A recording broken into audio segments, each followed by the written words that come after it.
Hello dear student, आज हम लेकर आए हैं कक्षा 10वीं का अध्याय 1 वास्तविक संख्याएं, जिसमें हम एक्सरसाइज 1.2 को पढ़ेंगे। 1.2 का पार्ट 1 देखेंगे, जिसमें उसी के साथ एक मोटिवेशन भी है कि जीत का जश्न एक दिन हम भी मनाएंगे, क्योंकि भरोसा हमें अपनी मेहनत पर है, किस्मत पर नहीं। चलिए क्वेश्चन शुरू करते हैं कि निम्नलिखित संख्याओं का अभाज्य गुणनखंडों के गुणनफल के रूप में व्यक्त कीजिए। स्टूडेंट, अभाज्य संख्या वो संख्या होते हैं जिनमें किसी भी संख्या का भाग ना जाए। तो हम कोई एक संख्या ले लें 140, इसके अभाज्य गुणनखंड कर दें, अभाज्य गुणनखंड विधि से इसके फैक्टर कर दें। तो 140 लेंगे तो 2 से डिवाइड करेंगे तो आएगा 70, फिर 2 से डिवाइड करेंगे तो आएगा 35, फिर 5 से डिवाइड करेंगे तो आएगा 7, और 7 से डिवाइड करेंगे तो क्या आएगा 1। 7 से डिवाइड करेंगे तो आ जाएगा 1। अब 140 के फैक्टर क्या होगा 2 मल्टीप्लाई 2 मल्टीप्लाई 5 मल्टीप्लाई 7। अब इसमें 2 दो बार आया है, 2 दो बार आया है तो 2 को स्क्वायर 2 स्क्वायर गुणा 5 गुणा 7। ये सभी संख्या अभाज्य संख्या हैं, इनको अभाज्य गुणनखंड के रूप में व्यक्त कर दिया। इसी तरीके से सेम क्वेश्चन दूसरा है 156, इसके भी फैक्टर करेंगे तो 2 से सबसे पहले डिवाइड देंगे, 2 से भाग देंगे तो कितनी बार जाएगा 78 बार, और फिर 2 से डिवाइड देंगे तो आएगा 39, 3 से डिवाइड देंगे तो आएगा 13, फिर 13 से डिवाइड देंगे 13 से डिवाइड देंगे तो आएगा 1।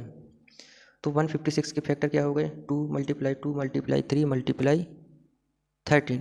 2 को हम क्या लिख सकते हैं 2 को 2 दो बार है तो 2 स्क्वायर मल्टीप्लाई 3 मल्टीप्लाई 13। ये हो गया अभाज्य गुणनखंड। इसी के साथ दूसरा भी पूरा हो गया। तीसरा क्वेश्चन क्या है 5005। तीसरा क्वेश्चन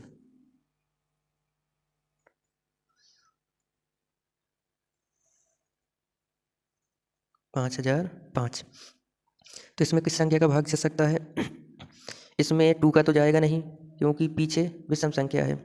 3 का जाएगा नहीं, क्योंकि 5 और 5 10, और 10 में 3 का डिवाइड नहीं जा सकता। तो किसका जाएगा 5 का। 5 को भाग देंगे तो यहाँ आएगा 5 1 जा 5 0 0 5 1 जा 5। अब किसका जा सकता है 11 का। 11 का जाएगा, 11 का 100 में भाग देंगे तो कितनी बार जाएगा 9 बार। 11 9 जा 99, 1 बचेगा 11 1 जा 11। अब कितने का जाएगा 13 का। 13 7 जा, अब 7 का दे देंगे तो 1। तो ये होगा इसके अभाज्य गुणनखंड। इसके फैक्टर कर दो 5005 की फैक्टर क्या आए 5 गुणा 7 गुणा 11 गुणा 13। इसमें कोई दो बार नहीं आया तो इसके अभाज्य गुणनखंड यही हो जाएंगे 5 गुणा 7 गुणा 11 गुणा 13। इसी के साथ तीसरा सवाल ही पूरा हो गया। चौथा सवाल क्या है 7429। इसके अभाज्य गुणनखंड निकालने हैं। अभाज्य गुणनखंड निकालने हैं कितने के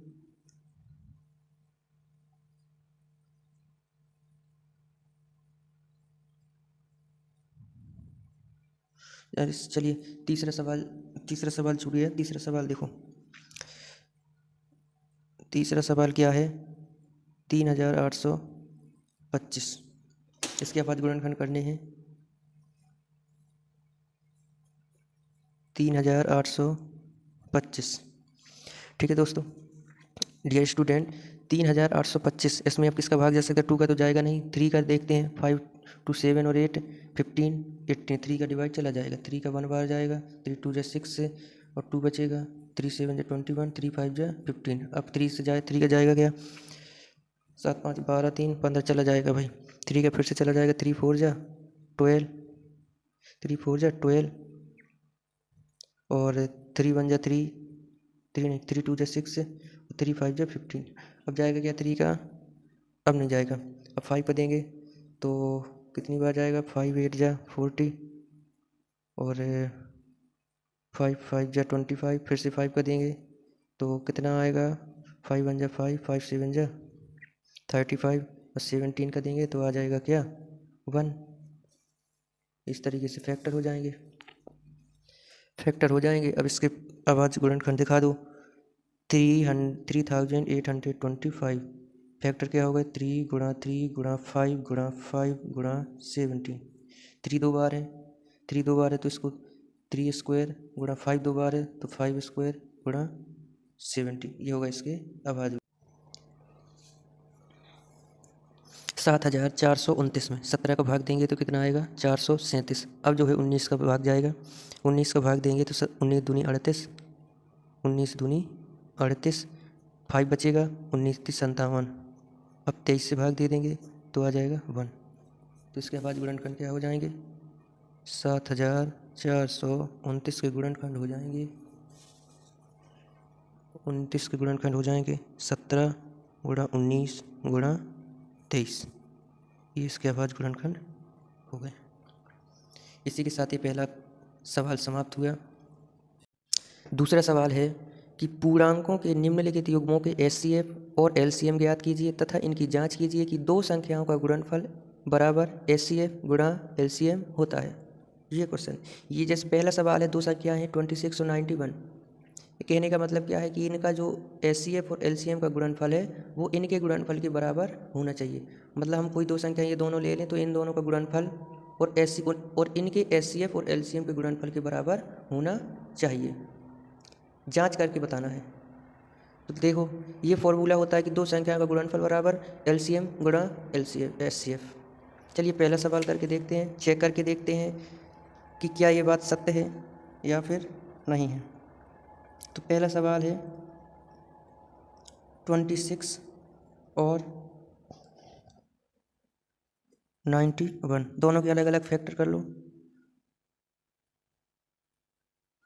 26 कितने से भाग जाएगा, इसमें 2 से भाग देंगे तो 13 आ जाएगा, और फिर 13 से भाग देंगे तो 1 आ जाएगा। 91 के फैक्टर कर लो, इसमें 7 से भाग देंगे तो 13 आ जाएगा 13, और 13 से भाग देंगे तो 1 आ जाएगा। ये हो गए गुणनखंड। तो मतलब 26 के गुणनखंड क्या आए, 26 के गुणनखंड आए 2 गुणा 13, और 91 के गुणनखंड क्या आए 7 गुणा 13। अब यहाँ से एक चीज़ समझना है कि HCF निकालने के लिए क्या करते हैं, HCF कैसे निकालेंगे कि कितना HCF होगा। तो HCF जो है जो कॉमन होता है केवल उसी को लिखा जाता है। तो इसमें क्या कॉमन है, 13 कॉमन है, तो केवल इसको ही लिखेंगे। मतलब HCF क्या हो गया इसका 13 हो गया। HCF बराबर क्या आ गया 13। LCM कैसे निकालेंगे, LCM कैसे पता करेंगे। तो LCM का पता करने का ये होता है कि जो इसमें कॉमन होता है उसको केवल एक ही बार लिखते हैं। तो 13 को कितनी बार लिखेंगे, केवल एक बार लिखेंगे। 13 को एक बार लिख लेंगे, और बाकी जो संख्या है उनको भी एक एक बार लिख लेंगे जो कॉमन नहीं है। तो 2 × 7। अब इनको गुणा करा के लिख दो। तो गुणा करा के लिखेंगे तो कितना आ जाएगा, ये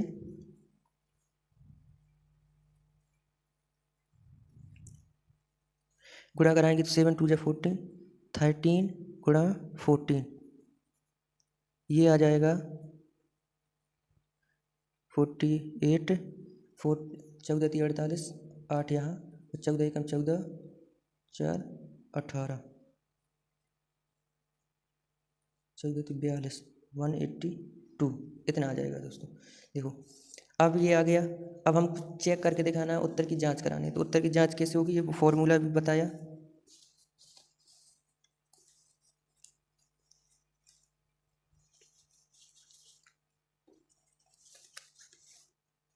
फॉर्मूला क्या बताया कि दो संख्याओं का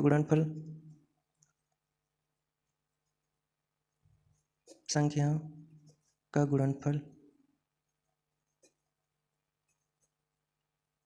बराबर HCF गुणा LCM। दो संख्याएं कौन कौन सी थी, 26, गुणनफल का मतलब गुणा कराना, 26 और 91 का क्या कर देंगे गुणा करा देंगे, और किसके बराबर करा देंगे, उसके HCF कितना था 13, और 100 LCM कितना था 182। दोनों का गुणनफल जो है बराबर होना चाहिए।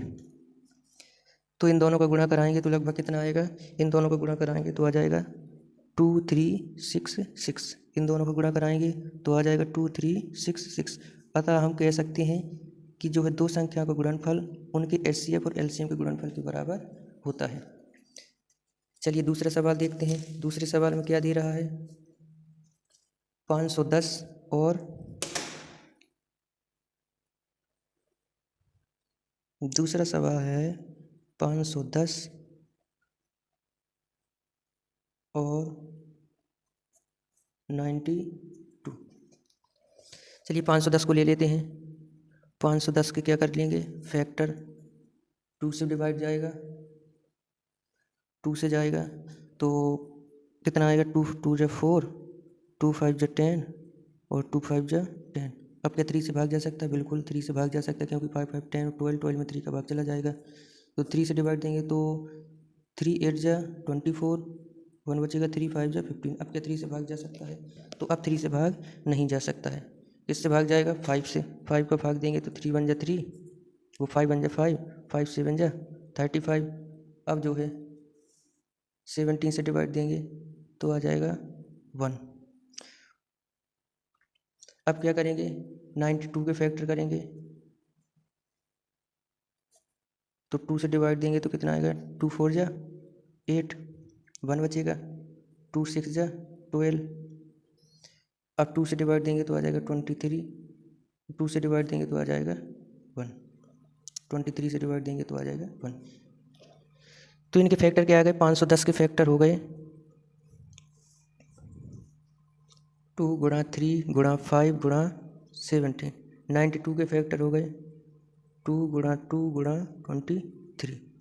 अब इनका एचसीएफ क्या हो जाएगा, एचसीएफ सबसे पहले एचसीएफ निकालेंगे तो एचसीएफ जो कॉमन होता है उसको लिखते हैं। तो इसमें क्या कॉमन है, केवल 2 एक बार कॉमन है और कुछ भी कॉमन नहीं है। तो एचसीएफ क्या हो गया 2। एलसीएम क्या होता है, एलसीएम कैसे निकालेंगे कि जो कॉमन होता है उसको केवल एक ही बार लिखना है, बाकी सब संख्याओं को लिख देना है। तो 2 3 2 23 5 और 17, इन सबका गुणा कराएंगे तो कितना आ जाएगा, सबका गुणा कराएंगे तो आ जाएगा 23,460, इतना आ जाएगा। जांच कराएंगे तो इसी फॉर्मूले से दो संख्याओं का गुणनफल बराबर एचसीएफ गुणे एलसीएम। दो संख्याओं का गुणनफल दो संख्याएं कौन कौन सी हैं, 510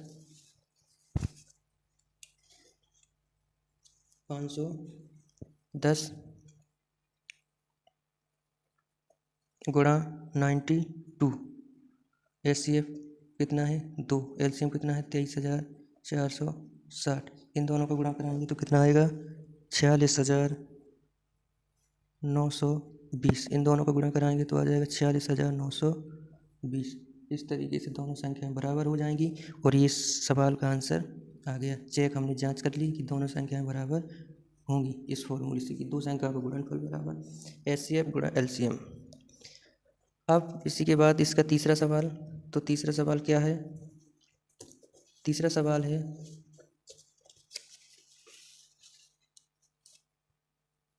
336 और 54। इनका क्या करना है, अभाज्य गुणनखंड करके बताना है कि ये अपने एचसीएफ और एलसीएम के गुणनफल के बराबर है या नहीं। तो तीसरा सवाल,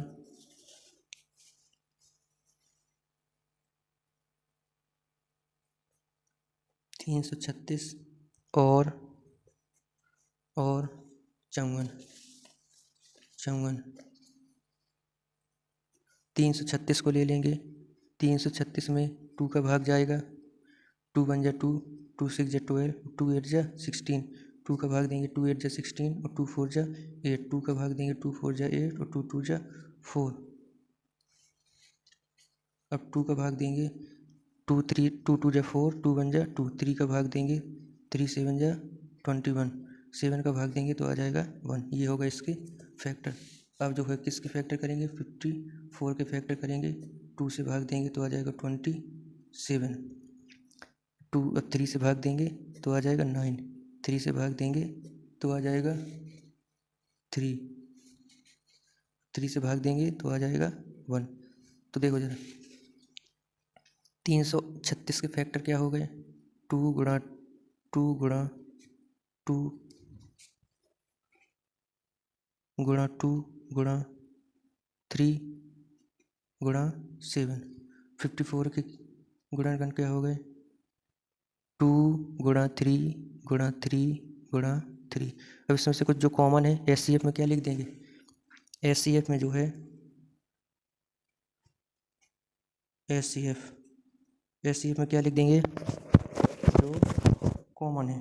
कॉमन क्या है, एक बार ये 2 कॉमन है और एक बार ये 3 कॉमन है, मतलब 2 और 3 का मल्टीप्लाई गुणा करके लिख दो भाई। 2 गुणा 3 बराबर 6। तो एचसीएफ क्या आ गया 6। एलसीएम जो कॉमन है उनको एक ही बार लिखना है, इस 2 को एक बार लिख देंगे, 3 को एक बार लिख देंगे।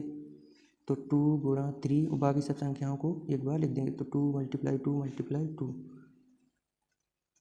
3 मल्टीप्लाई 3 मल्टीप्लाई 7। इनका गुणा कराएंगे तो कितना आ जाएगा,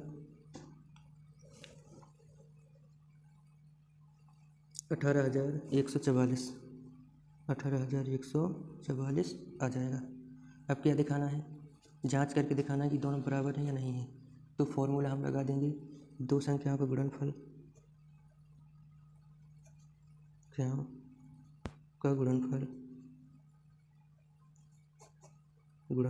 बराबर एचसीएफ गुणा एलसीएम। दो संख्या का गुणनफल, दो संख्याएं कौन कौन सी थी, 336 और 54। 336 और 54 बराबर करा देंगे। उनका एचसीएफ क्या आया था, एचसीएफ आया था 6 और एलसीएम आया था 18,144। तो 6 गुणे 18,144, इन दोनों को गुणा करेंगे तो कितना आ जाएगा, नहीं एलसीएम जो है, क्योंकि एलसीएम आ जाएगा,